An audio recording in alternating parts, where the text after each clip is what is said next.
गुरुजी आपके चरणों की सौगंध लेकर कहता हूं, आप और जनक जी जो आज्ञा देंगे हम उसी का पालन करेंगे। यहां दर्शन करिए, सब एक दूसरे के सिर पे भार टाल रहे हैं। आप कहिए, आप कहिए। राम जी कहते हैं गुरु जी से, गुरु जी कहते हैं जनक जी से, जनक जी कहते हैं भरत जी से, भरत जी फिर कहते हैं जनक जी से, जनक जी गए गुरु जी के पास, गुरु जी पहुंचे राम जी के पास, राम जी सौगंध ले लिए। आप कहिए गुरु जी। अब सब मौन, कोई कुछ नहीं बोला। 5 मिनट तक सब शांत बैठे रहे। तो भरत जी खड़े भय, राम जी को प्रणाम करके बोले, भैया हम बतावें कि हम क्या चाहते हैं।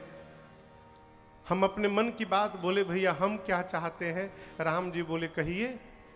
तो भरत जी बोले, जहानाथ रख दोगे मुझे,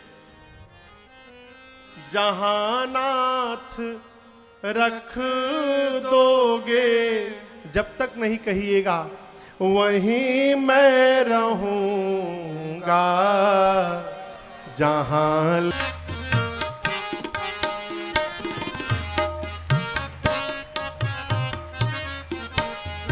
तुम्हारे ही दिन है, तुम्हारी ही रातें, तुम्हारे ही दिन है, तुम्हारी ही रातें। कृपानाथ सब कुछ है तुम्हारी कृपा ते, कृपानाथ सब कुछ है तुम्हारी कृपा ते। सहाओगे नाथ जो भी, सहाओगे नाथ जो भी, खुशी से सहूंगा। जहां ले चलोगे वहीं मैं चलूंगा। जहां ले चलोगे वहीं मैं चलूंगा। जहां नाथ रख दोगे, जहां नाथ रख दोगे, वहीं मैं रहूंगा। जहां ले चलोगे वहीं मैं चलूंगा। जहां ले चलोगे वहीं मैं चलूंगा। जहां ले चलोगे वहीं मैं चलूंगा। भरत जी क्या बोले, अरे जहां ले चलोगे वहीं मैं चलूं। यहां भरत जी कहते, प्रभु मैं आपकी सेवा करना चाहता हूं। क्या करना चाहता हूं? सेवा। राम जी बोले कैसी सेवा करना चाहते हो? भरत जी बोले, प्रभु अज्ञा सम न सुसाहिब सेवा। कैसी सेवा? अज्ञा सम। यहां एक बड़ी सूक्ष्म बात समझिएगा।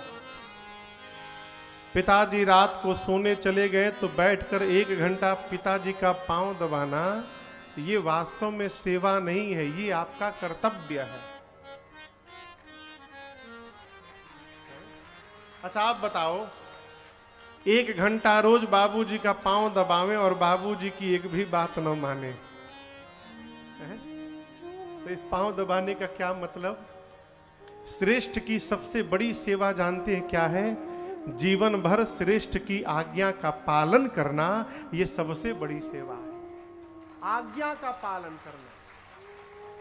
भरत जी कहते हैं, प्रभु मैं सेवा करना चाहता हूं। राम जी बोले कैसी सेवा? भरत जी कहते हैं, आज्ञा सम न सुसाहिब सेवा। आप मुझे आज्ञा दीजिए, आप जो आज्ञा देंगे भैया मैं उसका पालन करूंगा। भरत जी की बात सुनकर रघुनाथ जी ने भरत जी को अपने पास में बिठाया। कहा, भरत आप तो सब जानते हो अपना धर्म जानते हो, मेरा धर्म जानते हो, पिताजी का धर्म जानते हो। भरत, आप रघुकुल की रीत भी जानते हो। आपको रघुकुल की रीत पता है? आप लोग को रघुकुल का रीत पता है? रघुकुल रीति सदा चलिया प्राण जाई पर बचन न जाई। क्या है? प्राण प्राण जाहु जाहु जाहु बरु बचन न जाई।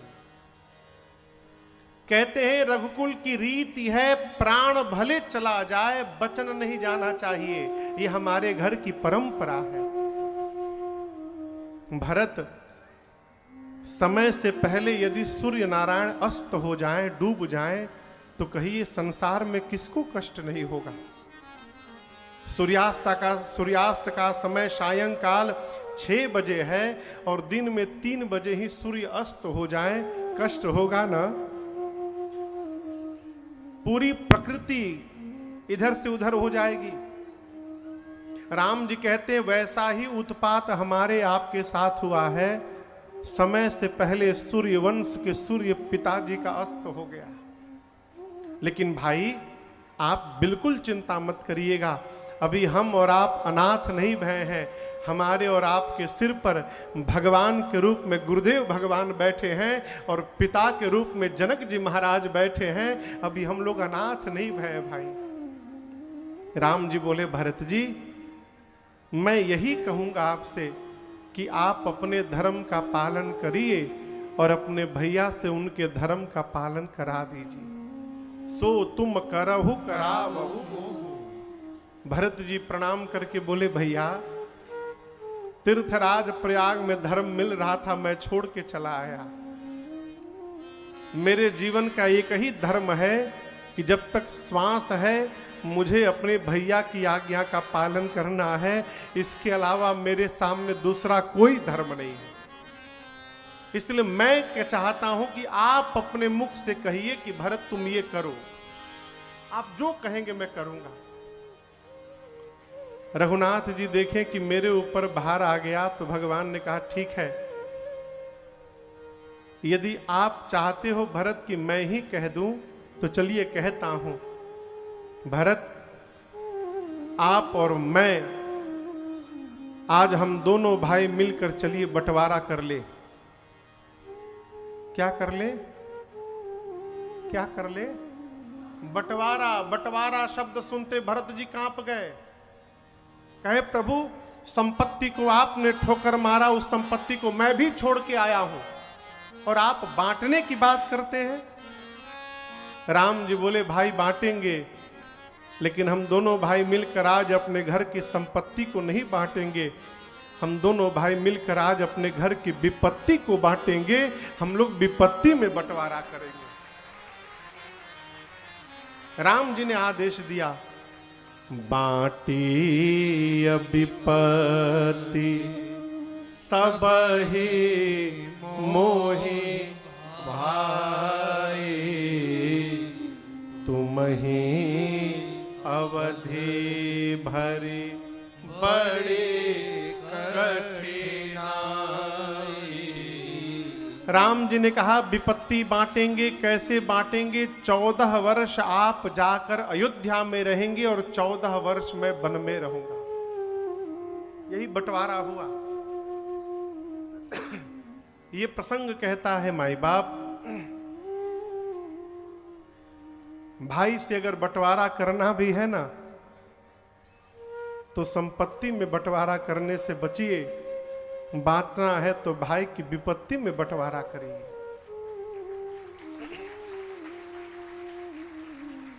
बड़ी सूक्ष्म बात, दर्शन करिए। लोग अपने बच्चों के लिए भाई से बेईमानी करते हैं, ठीक ना? किसके लिए? बच्चों के लिए। मेरा प्रश्न है, बच्चा पहले आया कि भाई पहले आया? हाँ, जो पहले आया है, जब हम उसके सगे नहीं हो पा रहे हैं, इन बच्चों का क्या भरोसा है? हो आप दर्शन करिए, भगवान से कहिए प्रभु घर में उतनी ही संपत्ति आए जिससे मति बाउली न हो जाए। घर में जब संपत्ति बढ़ने लगे ना तो अपना ही भाई शत्रु दिखाई देने लगता है। और मजे की बात एक सुनाऊं, लोग अपने भाई से तो बंटवारा कर लेते हैं, ये चाहते हैं कि हमारे बच्चे एक साथ रहें। कैसे रहेंगे साहब? वो देख रहा है कि बाबूजी भाई से बंटवारा किए हैं, आपके जीते जी वो भी आपको बांट देंगे, आप कुछ नहीं कर पाएंगे। आप चाहते हैं कि आपके बच्चे आपकी आंखों के सामने एक बन के रहें, तो आप अपने बच्चों के सामने अपने भाई के साथ एक बन के रहिए। बच्चे जो जीवन में देखेंगे उसी का आगे अनुसरण करेंगे। यह राम जी कहते हैं हम लोग विपत्ति बांटेंगे। 14 वर्ष में अयोध्या, आप अयोध्या रहेंगे, 14 वर्ष में वन में रहूंगा। यहां एक प्रसंग मैं आप सुनाऊं। एक कथा में मैंने ये बात कही तो एक श्रोता आके हमसे कहा कि महाराज यदि भाई रावण जैसा हो तो, बात है ना, भाई रावण जैसा हो तो क्या किया जाए? आप विभीषण बन जाइए।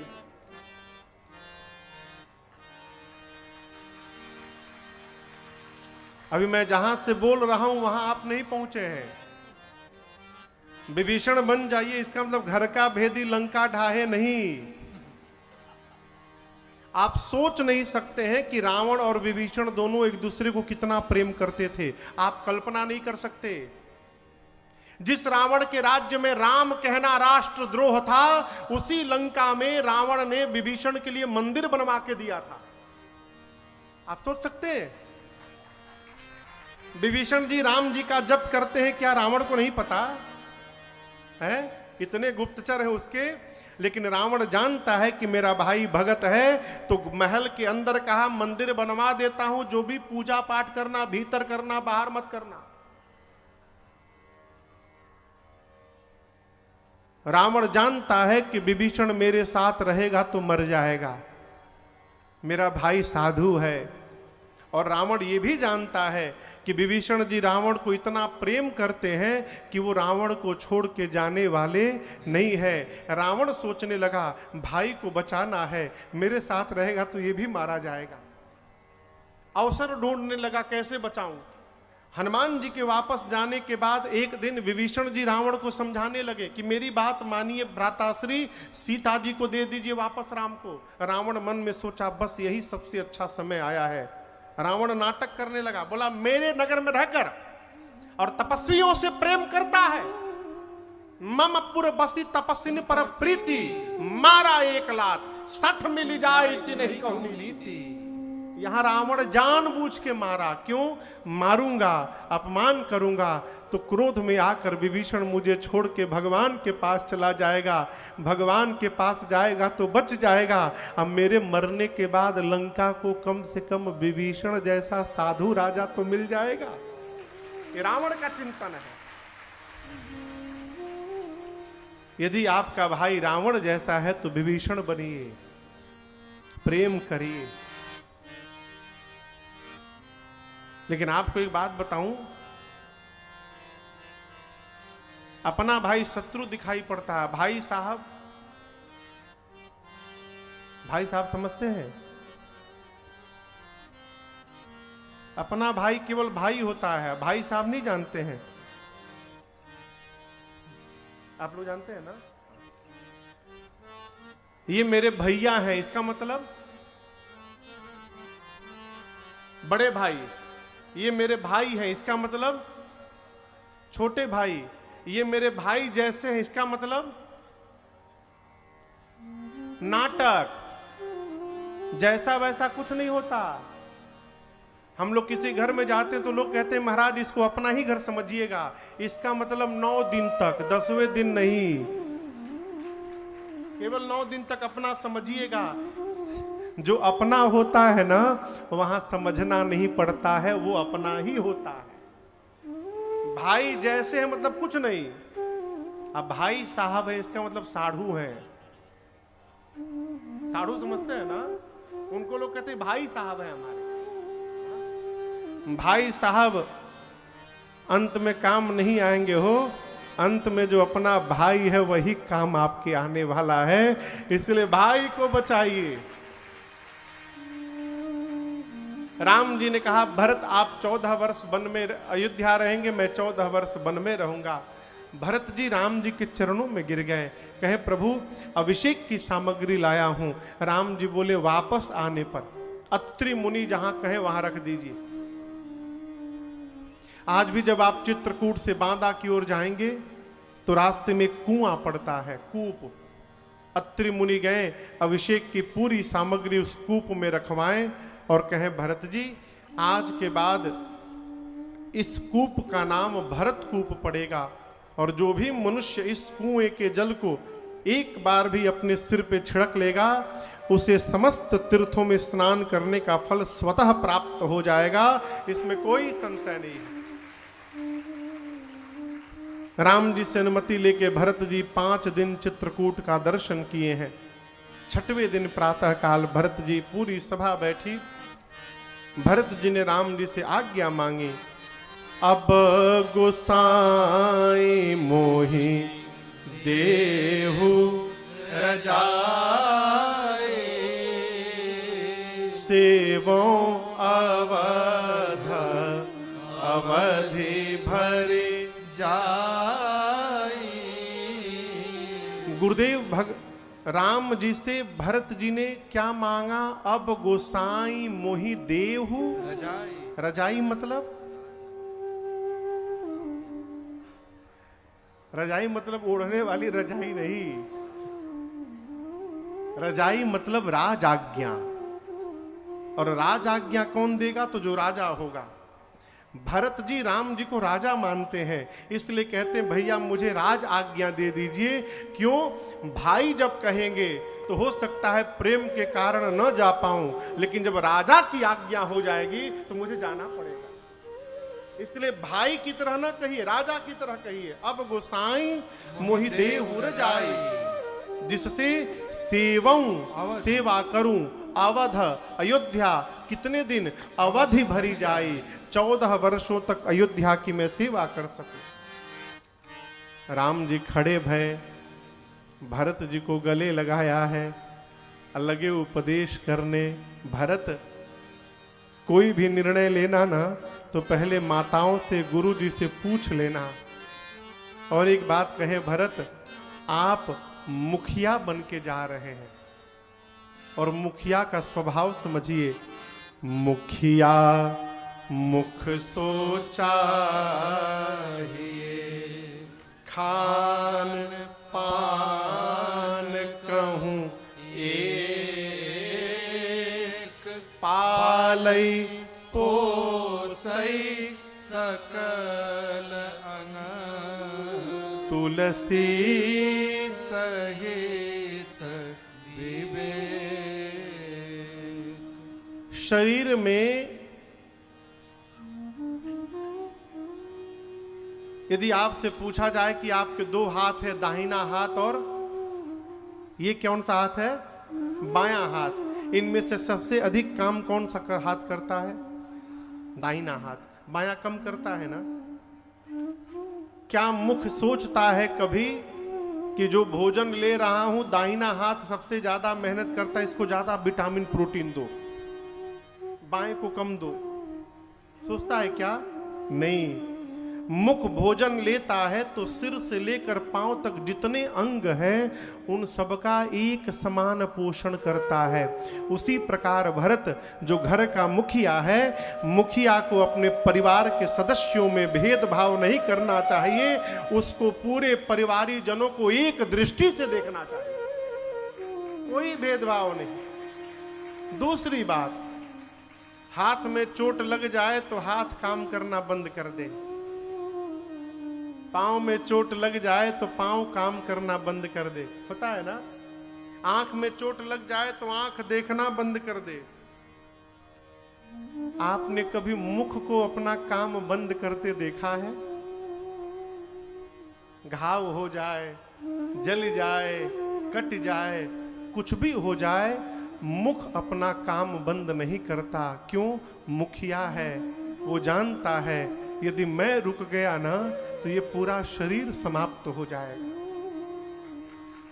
उसी प्रकार घर में सबको रूठने का अधिकार है, लेकिन घर का जो मुखिया है, मुखिया को रूठने का अधिकार नहीं है। मुखिया रूठ नहीं सकता, मुखिया रूठेगा पूरा परिवार समाप्त हो जाएगा। रघुनाथ जी ने भरत जी को उपदेश दिया है, नीति बताई। भरत जी सुन तो रहे हैं, लेकिन मन को शांति नहीं है। क्यों? चिन्ह चाहते हैं। यहां पर हमारे पूज्यपाद गुरुदेव भगवान कहते हैं, भरत जी को देने के लिए रघुनाथ जी का एक नवीन अवतरण भया, पादुका अवतार। भगवान ने पादुकाओं को लेकर भरत जी को दिया और बाबा कहते हैं, ए जी प्रभु कर कृपा पावरे दे, प्रभु कर कृपा पावरे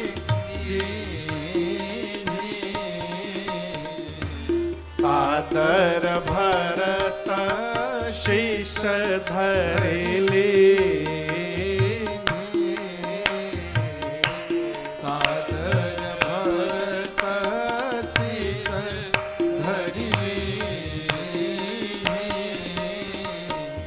भरत मुदित अवलंब लहे ते,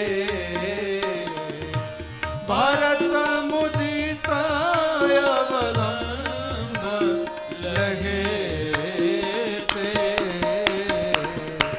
अस सुख जस सिया राम रहे ते, अस सुख जस सिया राम रहे ते, अस सुख जस सिया राम रहे ते। भरत जी को जैसे प्रभु ने पादुकाओं को दिया, भरत भैया ने पादुकाओं को सिरोधार्य कर लिया। भरत जी को लगा मानो पादुकाओं के रूप में उनके साथ श्री सीताराम जी ही वापस जा रहे हो। यहां विदा के समय रघुनाथ जी ने भरत जी को हृदय से लगाया। दोनों भैया बहुत रोए हैं, अनेक प्रकार से समझाकर, और दोनों समाज के लोगों को यथा योग्य दंड प्रणाम करके आशीर्वाद देकर प्रभु ने चित्रकूट से विदा किया है। चित्रकूट से चलकर अयोध्या आने में 9 दिन का समय लगा।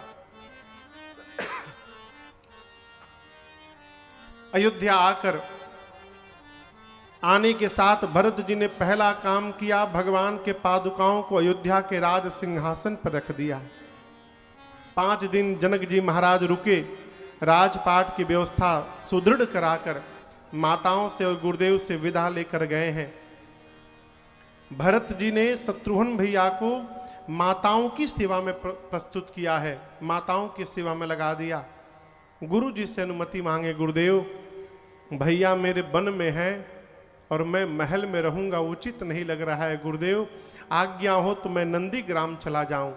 गुरु आज्ञा लेके भरत जी नंदी ग्राम चले गए। वहां जाने के बाद कुटिया बना के रहने लगे। सोचे भैया तो धरती पर सोते होंगे, सेवक को स्वामी से नीचे रहना चाहिए। अस्तु भरत जी धरा में गड्ढा खोद के और उस गड्ढे में रहने लगे। अयोध्यावासी भरत जी का चरित्र देखकर उनकी प्रशंसा करते हैं। यहां पर पूज्यपाद गोस्वामी तुलसीदास जी महाराज अयोध्या कांड की कथा पूर्ण करते हुए कहते हैं, सिया राम प्रेम पीयूष पूरन होत जन मन भरत को, मुनि मन अगम जमनियम शम दम विषम व्रत आचरत हो, दुखदा दारिद दंभ दूषण सुजस मिस अपहरत हो, दुखदा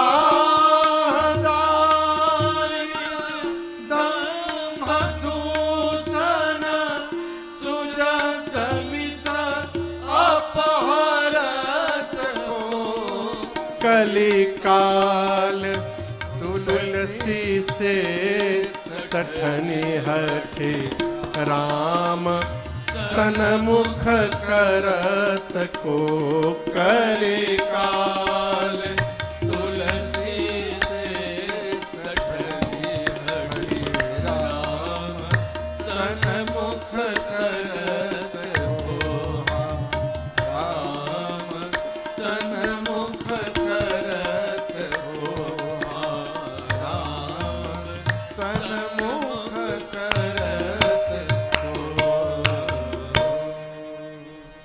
गोस्वामी तुलसीदास जी कहते हैं, भरत जी श्री सीताराम जी के प्रेम रूपी अमृत से भरे हुए पात्र हैं, बर्तन। यदि भरत भैया का जन्म न होता तो जो अष्टांग योग मुनियों के मन को अगम है वो सबके लिए सुगम कौन बनाता। भरत भैया जन्म न लेते तो कलयुग के विकार काम क्रोध मद मोह लोभ मत्सर इनका हरण कौन करता। और गोस्वामी जी अपने लिए कहते हैं, यदि भरत जी जन्म न लिए होते तो इस सठ तुलसी को हठ पूर्वक कलिकाल में राम जी के सन्मुख लाके खड़ा कौन करता। भरत चरित्र की फलश्रुति बाबा कहते हैं, भरत चरित करिने तुलसी जो सादर सुनहि सिया राम पद प्रेम अवसि होय भवरस। पूज्यपाद गोस्वामी तुलसीदास जी कहते हैं, भरत भैया के चरित्र को जो नर नारी आदर पूर्वक सुनता रहेगा, उस मनुष्य के, उस व्यक्ति के, उस स्त्री के जीवन में दो कार्य अवश्य होंगे।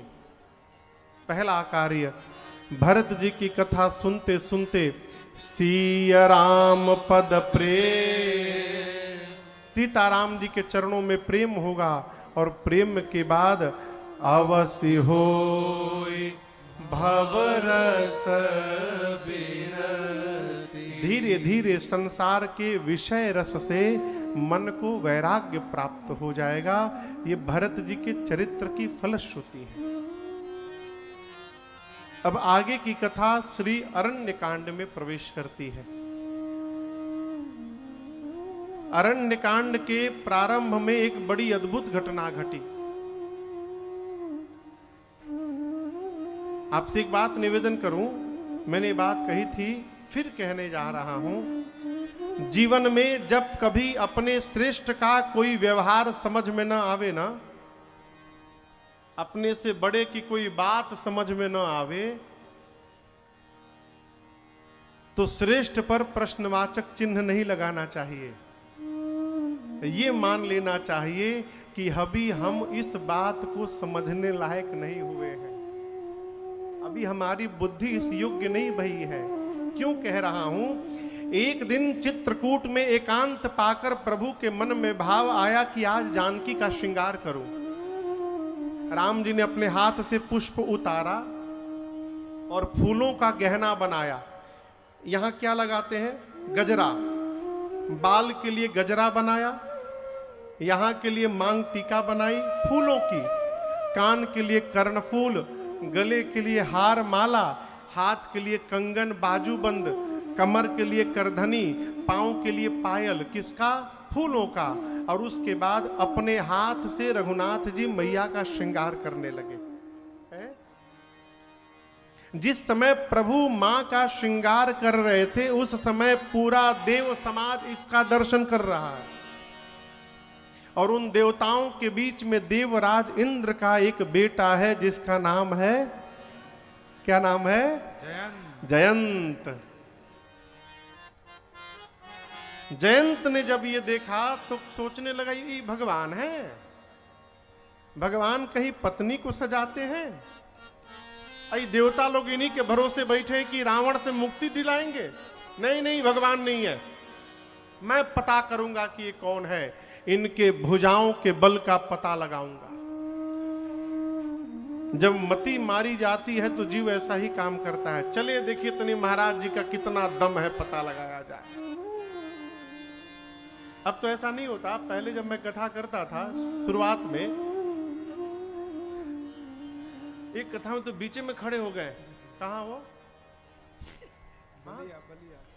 हाँ, एक कथा में हम कथा गा रहे थे बलिया में, बीच में एक बाबा खड़े हो गए, महाराज बंद करिए, सबसे पहले बताइए राम जी का नाम राम क्यों पड़ा? बाबा यही बतावे, आ जाओ घरे आ जाओ। नहीं, यही बताइए। नाना प्रकार का प्रश्न लोग लेके आते थे।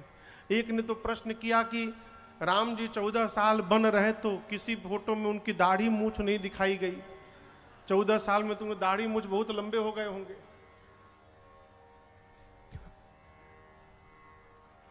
जयंत ने कहा कि मैं इनके भुजाओं के बल का पता लगाऊंगा। अब मूर्ख कौवा बन के नीचे चला आया। क्या बन के? कौवा।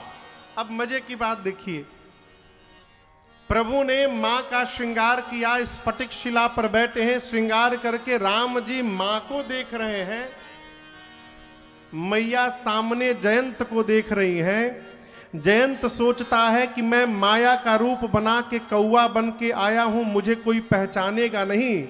सीता जी स्वयं माया हैं, उनके आगे किसी की माया नहीं चलती। राम जी माया के पति हैं, राम जी के आगे भी माया नहीं चलती। जयंत सोचता है मुझे कोई पहचान नहीं रहा है। सीता मैया देखी, मन में बोली तो जयंतवा है हो, एक कौवा बन के घूम रहा है। अभी मां सोच ही रही थी, तब तक मूर्ख आया। सीता चरण चोच हति भागा। आया और मां के पांव में चोंच से मार दिया। चोंच हति भागा। आप में से जो मानस के सुधी पाठक होंगे पढ़िएगा। चोंच से मारने के बाद सीता मैया ने राम जी से नहीं कहा प्रभु देखिए जयंत ने मुझे मार दिया, नहीं कहा। क्यों नहीं कहा? मां है। सीता मैया सोचने लगी कि मैं जगदम्बा हूं, मैं जगदम्बा हूं ना, इस संबंध से ये जयंत भी मेरा पुत्र हुआ और मोह में मुझे मार दिया है। यदि प्रभु से बताऊंगी तो प्रभु इसका प्राण ले लेंगे। बताया न जाए, चलो क्षमा कर देती हूं। मैया ने जयंत को क्षमा कर दिया। चोट खाने के बाद भी क्षमा करने की शक्ति और सामर्थ्य संसार में किसी के पास है तो वो केवल केवल मां के पास है, इसके अलावा किसी के पास नहीं है। मां ही है जो चोट खाने के बाद भी क्षमा करती है, सजा नहीं देती। माई की सजा अद्भुत है। एक आदमी बोला महाराज मैं जब जब घर जाता हूं तो मेरे सामने ही मेरी पत्नी मेरे बेटे को पीटती है। अच्छा, मारती भी माई गजब है। लाएगी जोर से, मारेगी धीरे से। पिता को लेगा जोर जोर से पीट रही है। किसी महापुरुष से किसी ने कहा कि महाराज हमारे सामने ही मेरी पत्नी बच्चे को क्यों पीटती है? महापुरुष ने कहा आपको नहीं पीट पाती इसलिए पीटती है। कहीं ना कहीं तो निकलेगा।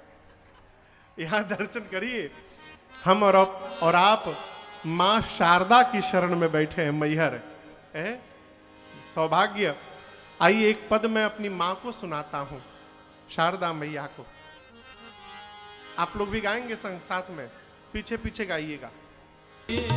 अगर मां ने ममता लुटाई न होती तो ममता मई मां कहाई न होती, तो ममता मई मां कहाई न होती।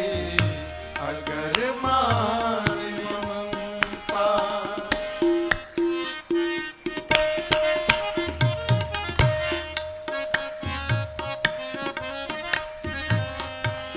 द्वारे पे आए को निहारो द्वारे पे होते अगर माने ममता।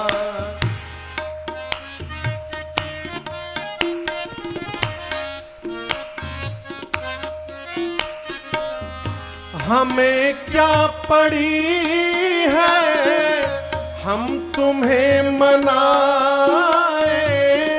हमें क्या बोलिए शारदे मैया की जोर से बोलिए। बोलिए शारदे मैया की अगर मान ममता लुटाई न होती तो ममता मई मां कहाई न होती। अगर मान ममता। किसी ने कहा है कि मैंने जीवन में बुलंदी के हर निशान को छुआ है। मैंने जीवन में बुलंदी के हर निशान को छुआ है, परंतु जब माँ ने गोद में उठाया तब जाकर आसमान को छुआ है। वो माँ है। यहां दर्शन करिए। किशोरी मैया के पांव में जयंत ने मारा, मां ने रघुनाथ जी को नहीं बताया। राम जी कैसे जाने? चला रुधिर रघुनायक जाना। भगवान मां के पांव के चोट से रक्त की धारा निकली। उस रक्त ने मेरी मां के प्रभु के पांव को स्पर्श किया। राम जी ने देखा रक्त, राम जी सब जान गए। क्या? कौन मारा, कब मारा, कैसे मारा, क्यों मारा। भगवान समझ गए कि जयंत मेरे बल का पता लगाने आया है। कुशा की चटाई पे राम जी बैठे थे। कुशा जानते हैं ना, मड़ई उड़ई छाई जाती है जिससे, उसका अगला भाग, सामने का भाग बहुत नुकीला होता है, उसे कुशाग्र कहते हैं। कुशा की चटाई से रघुनाथ जी 2 कुशा निकाले। 2, एक कुशा को झुका के धनुष बनाया, दूसरे कुशा को ब्रह्मास्त्र के मंत्र से अभिमंत्रित किया, धनुष पे रखा, खींचा और ब्रह्मास्त्र बनाकर कुशा को जयंत के पीछे राम जी ने छोड़ दिया। एक श्रोता ने प्रश्न किया, महाराज वहीं पर असली धनुष बाण था राम जी का, तो ये कुशा को निकाल के धनुष बाण क्यों बनाने गए? जब तक बना देते तब तक छोड़ दिए होते। जयंत क्या बन के आया है? कौवा। राम जी सोचे कौवा के लिए बाण क्यों बर्बाद किया जाए, कौवा को मारने के लिए कुशा ही बहुत है। दूसरी बात, भगवान सोचे ये मेरा बल पता करने आया है, भुजाओं के बल को। आज कुशा को ब्रह्मास्त्र बना के छोड़ता हूं और इसे पता चलेगा कि जो राम कुशा को भी ब्रह्मास्त्र बनाने की शक्ति रखते हैं, उनके भुजाओं में कितना बल है आज इस मूर्ख को पता चलेगा। इसलिए भगवान ने कुशा छोड़ा। ए ब्रह्मास्त्र चला, भगा जयंत वहां से, चला भांज बायस भय पावा। डर गया ब्रह्मास्त्र देखकर। अपना असली रूप धारण करके जयंत गया पिता के पास, इंद्र के पास। इंद्र ने कहा तुम इतने जोर जोर से सांस क्यों ले रहे हो? बाबूजी बचाइए, मर जाऊंगा। अरे क्या किया तूने? जयंत ने पूरी बात बताई। इंद्र ने दरवाजा बंद कर दिया, कहा जाओ मरो, भागो यहां से, भागो यहां से। गया ब्रह्मलोक ब्रह्मा जी के पास। ब्रह्मा जी बोले क्या हुआ? जयंत ने पूरी बात बताई। ब्रह्मा जी बोले राम जी तो एक ब्रह्मास्त्र छोड़े, भागो नहीं तो दूसरा मैं चलाऊंगा। कैलाश गया बाबा के पास। बाबा त्रिशूल लेके बैठे, आ जाओ आ जाओ, ढूंढ रहा हूं तुम्हें को, आओ। गोस्वामी जी कहते 3 लोक 14 भुवन जयंत भागता रहा, परंतु काहू बैठन कहा न राखी को सकई राम कर द्रोही। आप दर्शन करिए, किसी ने जयंत को बैठने के लिए भी नहीं कहा। जयंत 3 लोक 14 भुवन भागता रहा, दौड़ता रहा। यहां एक बात कहें आपसे, जब संसार में किसी की हमारे ऊपर दृष्टि नहीं पड़ती, तब जाकर किसी संत की दृष्टि पड़ जाती है। और वही यहां यह भया, जयंत को किसी ने बिठाया नहीं, तभी एक संत की दृष्टि पड़ी। नारद देखा, क्या देखा कि बिकल जयंता, लागी दया कोमल चित संता। संत का हृदय बड़ा कोमल होता है। मानस में गरुण जी महाराज, पक्षीराज गरुण जी महाराज कागभुषुंडी जी से उत्तरकांड में कहते हैं, हे कागभुषुंडी जी, संत हृदय नवनीत समाना। संत का हृदय कैसा है? नवनीत जानते हैं आप लोग? नवनीत जानते हैं? नवनीत मतलब नाम सुना है कभी? नवनीत इसका मतलब जानते हैं? घर में माता जी लोग जब दही को मथती हैं और सफेद सफेद जो घी का लोना निकलता है, उसका नाम है नवनीत।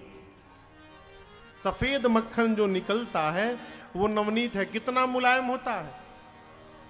जितना कोमल नवनीत है, उतना ही कोमल संत का हृदय है। लेकिन संत के हृदय में और नवनीत में एक अंतर है। नवनीत कब पिघलता है पता है? कब? जब नवनीत को चूल्हे पे रखा जाता है अग्नि के ऊपर, नवनीत को जब ताप लगता है तो वो पिघल जाता है। लेकिन संत दूसरे को ताप को देखकर पिघल जाते हैं। ये संत की महिमा है। नवनीत तो अपने कष्ट से पिघलता है, संत सामने वाले की कष्ट से पिघलता है। नारद देखा बिकल जयंता, लागी दया कोमल चित संता। नारद बोले इधर आओ, रुको रुको, खड़े हो जाओ।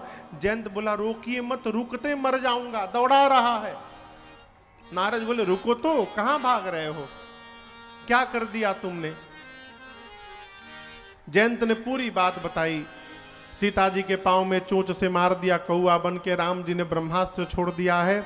और नारद जी क्या बताऊं, सत्य कहा गया है कि विपत्ति में पता चलता है कौन अपना है कौन पराया। आज मेरे ऊपर विपत्ति आई, मेरे पिता ने मेरा साथ छोड़ दिया, मुझे नहीं रखा। नारद जी बोले मूर्ख, दुनिया वाले मारते हैं तो रघुनाथ जी बचाते हैं, तुझे तो रघुनाथ ने मार दिया है, तुझे कौन बचाने वाला मिलेगा? और तू कह रहा है कि ये ब्रह्मास्त्र तुझे मारने के लिए दौड़ा रहा है। ये तुझे मारने के लिए नहीं दौड़ा रहा है। जयंत ने कहा हमारे पीछे पड़ा है, आपके पीछे नहीं पड़ा है। आपको क्या पता क्या लगता है, कितना भागा हूं इसके कारण। नारद जी ने कहा बेटा मारना होता ना तो कब का मार दिया होता। पिता के द्वार पे जाके तुम खड़े भय थे, वही मार देता। ब्रह्मधाम जाके खड़े भय, वही मार देता। जब जब तुम खड़े होते हो तुम्हारे पीछे ये भी खड़ा होता है। पीछे देखो, अरे तो खड़ा है, मारना नहीं है तो दौड़ा क्यों रहा है? नारद जी ने कहा वो तुमसे कहना चाहता है कि जयंत, ब्रह्मांड के किसी भी कोने में भागोगे मुझसे बच नहीं पाओगे। यदि बचना चाहते हो तो जिन रघुनाथ जी ने मुझे तुम्हारे पीछे छोड़ा है, उन्हीं रघुनाथ जी की शरण में वापस लौट के चलो। मैं तुम्हारा बाल बांका नहीं बिगाड़ूंगा, कुछ नहीं करूंगा। ये तुमको बुलाने आया है। जैसे नारद जी ने बात कही, जयंत दौड़ा गया, जाकर रघुनाथ जी के चरणों में दंडवत करके बोला त्राहि माम, त्राहि माम। भगवान ने पूछा फिर आ गए तुम? पहले क्यों आए थे तुम? सीता के पांव में क्यों मारे आकर? जयंत बोला सत्य बताऊं प्रभु, तो मैं आपका बल देखना चाहता था, आपका प्रभाव देखना चाहता था। भगवान बोले दिखाई पड़ा जयंत बोला जितना सोचा नहीं था उससे ज्यादा दिखाई पड़ गया मुझे। राम जी बोले जो देखने आए थे दिखाई पड़ गया, अब क्यों दोबारा चले आए? बोला प्रभु पहली बार प्रभाव देखने आया था, अब की बार आपका स्वभाव देखने के लिए आया।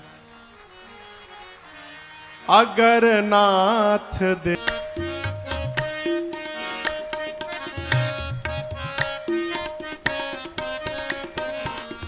ये माना अधम है अपावन कुटिल, ये माना अधम है अपावन कुटिल है, ये माना अधम है अपावन कुटिल है। सब कुछ है लेकिन है देरी किए अगर नाथ देखोगे।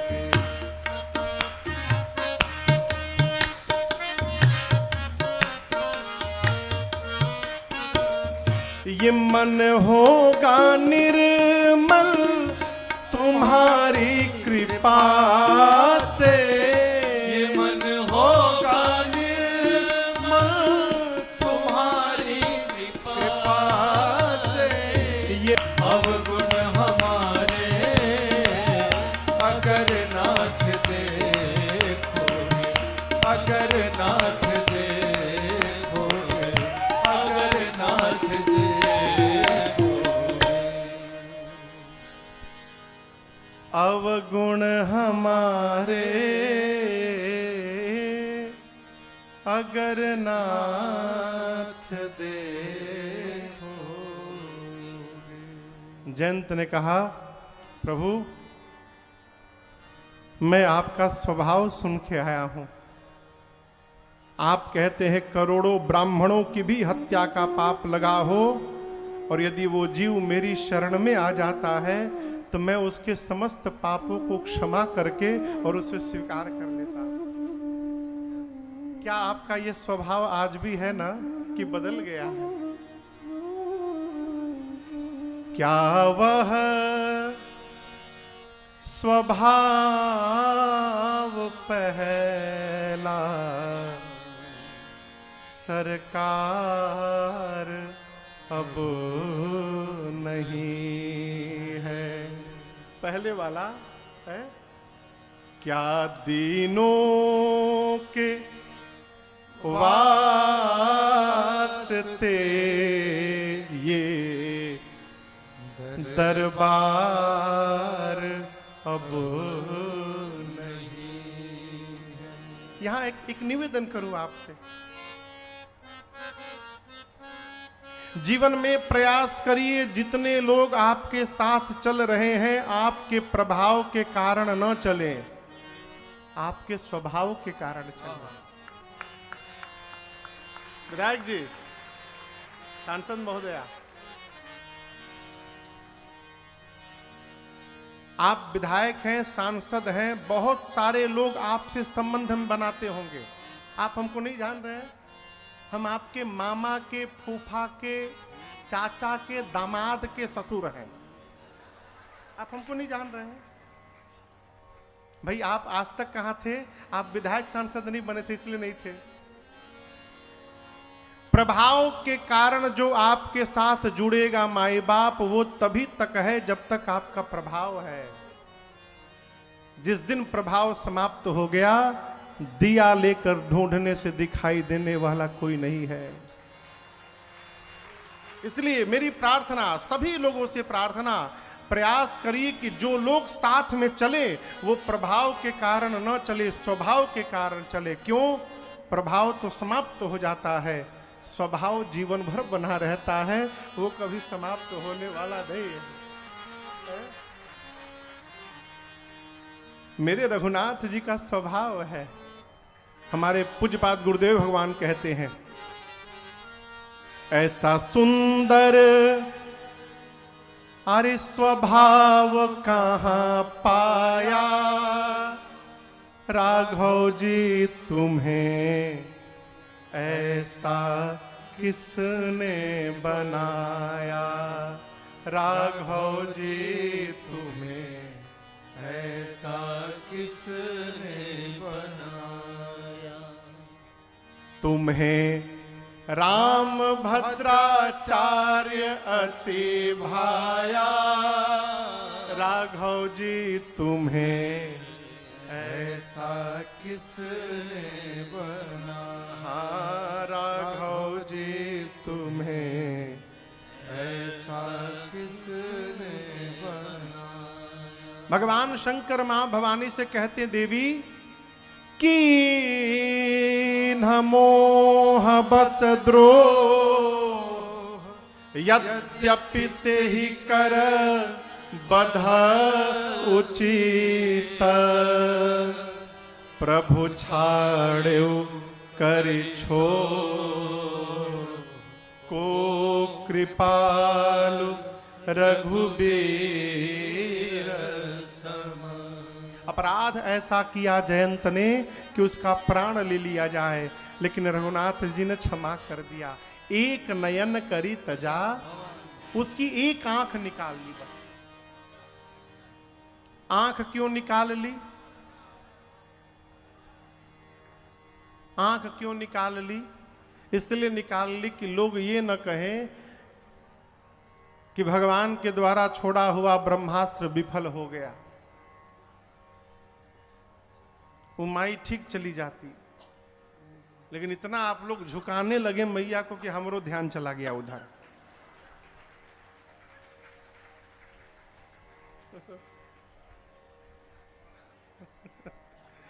आप लोग अच्छे के लिए कह रहे थे, मैं समझ रहा हूं। हाँ। भगवान ने जयंत को क्षमा किया, आगे बढ़े चित्रकूट छोड़कर। यहां रहना उचित नहीं, लोग जान गए मेरे प्रभाव को। अत्रि मुनि से मिले, सर्वंग जी को गति दिए। आगे चलकर भगवान ने अस्थियों का समूह देखा तो भगवान ने प्रण किया, धरती को निशाचरहीन करूंगा, निश्चरहीन कराऊं मही, भुज उठाई पन की, सकल मुनिन के आसमनी, जाए जाए सुख। भगवान आगे बढ़े, सुतीक्षण जी से मिले, अगस्त ऋषि से मिले। इस प्रसंग को मैंने कल सुनाया। अगस्त ऋषि से भगवान ने पूछा मैं कहाँ रहूं? अगस्त जी ने कहा जाकर प्रभु पंचवटी में रहिए। राम जी आगे बढ़े, गीधराज जटायु जी से भेंट भई। अनेक प्रकार प्रेम बढ़ाकर पंचवटी गए और अपने हाथ से कुटिया बना के राम लक्ष्मण सीता जी रहने लगे।